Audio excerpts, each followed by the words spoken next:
My dear beloved students, आदर और आदाब, अभिनंदन, आभार। मैं भरत कुमार डुलानी आपका फिर से स्वागत करता हूं भूषण साइंस के नर्सिंग एंट्रेंस यूट्यूब चैनल पर, which is more than just a class. दोस्तों, आज अपन जो डिस्कशन करने वाले हैं वो करने वाले हैं बहुत ही मैकेनिक्स के एक बहुत ही इंपॉर्टेंट टॉपिक पे, जिसका नाम है सेंटर ऑफ मास। दोस्तों, सेंटर ऑफ मास का जो कंसेप्ट है ये इतना प्रायर कंसेप्ट है और इतना बेहतरीन कंसेप्ट है कि ये कंसेप्ट आपको हर जगह यूज होगा। इलेक्ट्रोस्टैटिक्स में भी आपका इसका यूज है, मैग्नेटिज्म में भी इसका आप यूज है, और सेंटर ऑफ मास का सबसे डायरेक्ट एप्लीकेशन का यूज है आपका रोटेशनल मैकेनिक्स में। तो दोस्तों, आइए समझते हैं कि सेंटर ऑफ मास होता क्या है। सबसे पहले, इससे पहले सर, सेंटर ऑफ मास की हमको जरूरत क्यों पड़ी, सबसे पहले आप ये बात समझते हैं। तो मैं आपको एक ना बेस्ट एग्जांपल देता हूं, जिससे आपको थोड़ी सी फील आएगी, अंदर से समझ में आएगा, आपको फील आएगी कि सेंटर ऑफ मास की जरूरत क्यों पड़ी। दोस्तों, ये हमारा ना एक ना, जिसको अपन क्या बोलते हैं, पाना, अपन बोलते हैं इसको पाना, मतलब रेंच। ये हमारा एक रेंच है, ठीक। अब मैंने क्या किया, इसको यहां से ना ऐसे वेलोसिटी वी नॉट दे दी, ठीक। जब मैंने इसको वेलोसिटी वी नॉट दे दी ना, तो ये देखना, ये ना कुछ इसका जो मोशन होगा ना, कुछ ऐसा कॉम्प्लिकेटेड होगा, ऐसे गोल गोल घूम के, ऐसे गोल गोल घूम के मेरी तरफ आएगा। ये ऐसे पहले इधर घूमेगा, फिर इधर घूमेगा, फिर ऐसे गोल गोल गोल गोल घूम के यहाँ के वापस लैंड करेगा। दोस्तों, अब अगर आप ना इस रेंच के, पाना जिसको अपन बोलते हैं, इस रेंच का अगर आप कॉम्प्लिकेटेड मोशन देख रहे हो, तो पूरा रेंच एक अजीब टाइप के पाथ पे चल रहा है। मतलब इसका जो हर पार्टिकल है, जो ये वाला पार्टिकल है, ये वाला पार्टिकल है और ये वाला पार्टिकल है, इसका ना आप डायरेक्ट ना पाथ प्रोजेक्ट नहीं कर पाओगे, पाथ देख ही नहीं पाओगे माय डियर स्टूडेंट्स कि ये यहाँ से लेकर यहाँ तक कैसे गया। लेकिन यहाँ पर इसका एक पॉइंट है जिसको अपन बोलते हैं सेंटर ऑफ मास। ये जो पॉइंट है सेंटर ऑफ मास, वो अभी भी ऐसे प्रोजेक्टाइल मोशन करेगा, अभी भी ऐसे क्या करेगा सर, प्रोजेक्टाइल मोशन। क्यों, उसका रीजन बताऊंगा। तो अभी भी वो प्रोजेक्टाइल मोशन कर रहा है क्योंकि वो उस पे सारे, हमने क्या मान लिया कि उस पॉइंट पे सारा पूरे पाने का मास क्या है, कंसंट्रेटेड, और उसी पॉइंट को अपन क्या बोलते हैं सर, सेंटर ऑफ मास।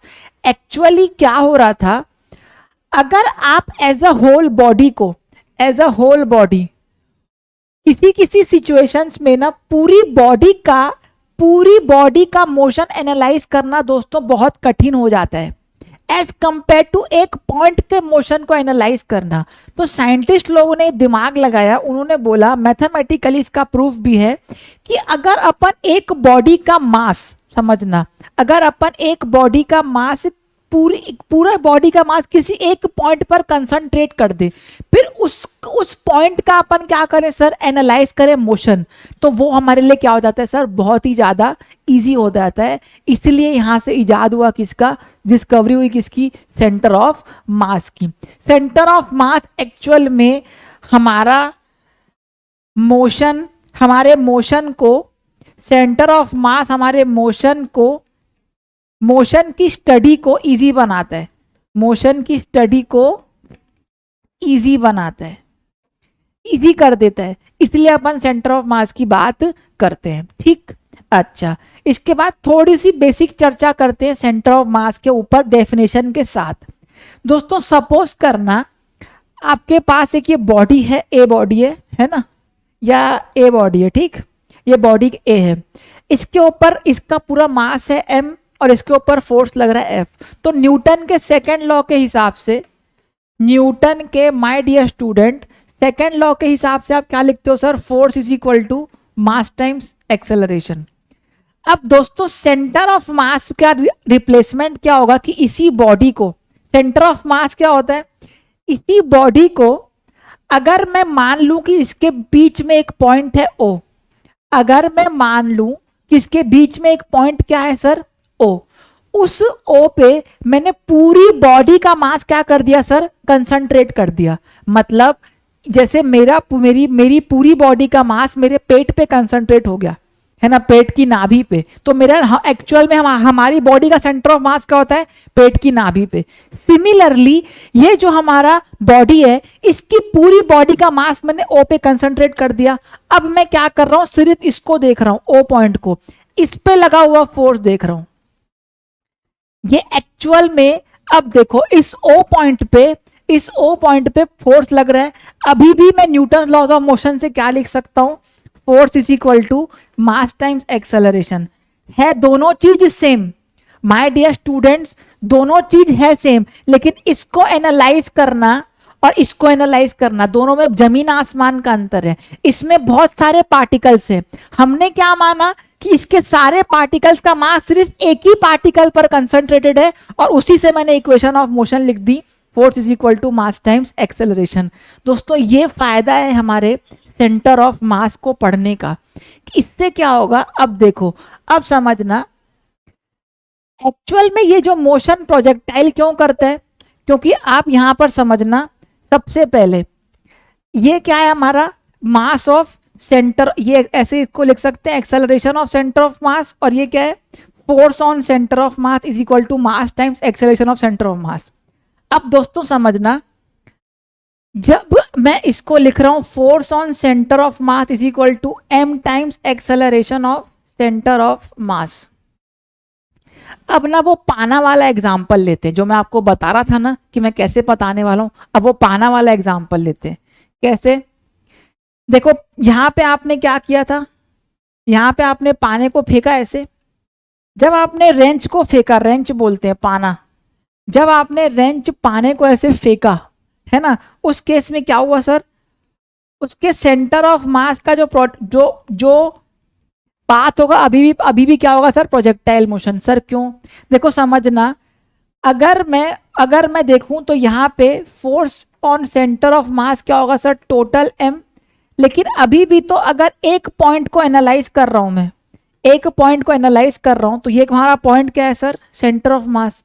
उस पे जो एक्सेलरेशन लग रहा है अभी भी तो g लग रहा है भाई, जी तो हमेशा नीचे ही लग रहा था। और आप क्या मान रहे हो कि सर पूरे पाने को एक पॉइंट मान लो, पूरे पाने को क्या मान लो सर, एक पॉइंट मान लो, उस पे क्या लगा दो, एक्सेलरेशन ड्यू टू ग्रेविटी लगा दो, तो ये क्या हो जाएगा सर, m इंटू जी। अब अगर आप ध्यान से देखोगे तो सेंटर ऑफ मास वाला जो पार्टिकल है उस पर अभी भी एक्सेलरेशन नीचे ही है, यहाँ पे कोई एक्सेलरेशन है, एक्सेलरेशन एक्स डायरेक्शन में क्या है सर, जीरो। इसका मतलब जो भली पाना कैसा भी कॉम्प्लिकेटेड मोशन करे, लेकिन क्योंकि एक्सेलरेशन ऑफ सेंटर ऑफ मास हमेशा जी है, तो सेंटर ऑफ मास क्या करेगा, प्रोजेक्टाइल मोशन। सेंटर ऑफ मास क्या करेगा सर, प्रोजेक्टाइल मोशन। तो आप समझ पा रहे होगे माय डियर स्टूडेंट्स, आप इस बात को समझ पा रहे होगे माय डियर स्टूडेंट्स कि सेंटर ऑफ मास का होना, सेंटर ऑफ मास का होना हमारे मोशन को एकदम ही इजी बना देगा, एकदम ही क्या बना देगा सर, इजी। तो अगर आप डेफिनेशन चाहते हो सेंटर ऑफ मास की, तो अपन क्या लिख सकते हैं, the centre of mass is a point located in the body such that the entire mass of the body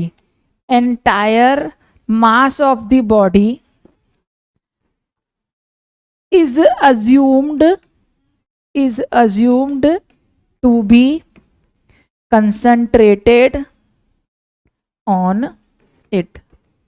centre of मास की सीधी सीधी डेफिनेशन क्या है कि वो एक ऐसा पॉइंट है सर जो बॉडी के अंदर ही लोकेटेड है, और हमने ऐसे मान लिया कि उसके ऊपर हमारी बॉडी का मास पूरा क्या है सर, कंसंट्रेटेड। उसके बाद अपन क्या कर रहे हैं, मोशन को एनालाइज कर रहे हैं माय डियर स्टूडेंट्स। तो इस मोशन को एनालाइज करने से मोशन बहुत ही ईजी हो जाता है दोस्तों, और इसका डायरेक्ट एप्लीकेशन है रोटेशनल मैकेनिक्स में, वो भी बताता हूँ कैसे, एप्लीकेशन बताता हूं आपको कैसे, एप्लीकेशन इन रोटेशनल मैकेनिक्स, जिसको अपन आरएम बोलते हैं। कैसे सर, सपोज करना आपकी बॉडी ये गोल है, ये क्या कर रही है सर, मूवमेंट कर रही है, ओमेगा से ऐसे घूम रही है और वेलोसिटी v से चल रही है। हाँ, अब आपको देखो दिक्कत होगी, क्यों, देखो आप ये जो बॉडी है अपने एक्सिस के अबाउट घूम भी रही है और ट्रांसलेट भी कर रही है। देखो ऐसे हो रहा है, ये घूम, देखो ये मेरी पेन है ना, पेन, ये मेरा पेन है, पेन इसका एक्सिस है। मेरे हाथ को ध्यान से देखना, हाथ ऐसे घूम भी रहा है और आगे चल भी रहा है, समझ पा रहे हो? ये मोशन ऐसे हो रहा है, हाथ ऐसे घूम भी रहा है और सर आगे भी चल रहा है। अब इस केस में आप सोचो ना, सपोज करना यहाँ पे एक ए पॉइंट है, इसका मोशन कितना कॉम्प्लिकेटेड होगा। क्यों? इसके पास आगे वेलोसिटी भी है और क्या बोलते हैं रोटेशनल मोशन भी है। मतलब वेलोसिटी ऑफ ए क्या होगी sir? Velocity due to rotation plus velocity due to translation. Sir ठीक बात है, सर ठीक बात है। तो अपन इसको क्या करते हैं, इसको मॉडिफाई करते हैं। कैसे? वेलोसिटी ऑफ सेंटर ऑफ मास है ना, ये दो टाइप की होगी, एक ऐसे चलेगा और सेंटर ऑफ मास के बाद क्या हो जाएगा सर? रोटेशन।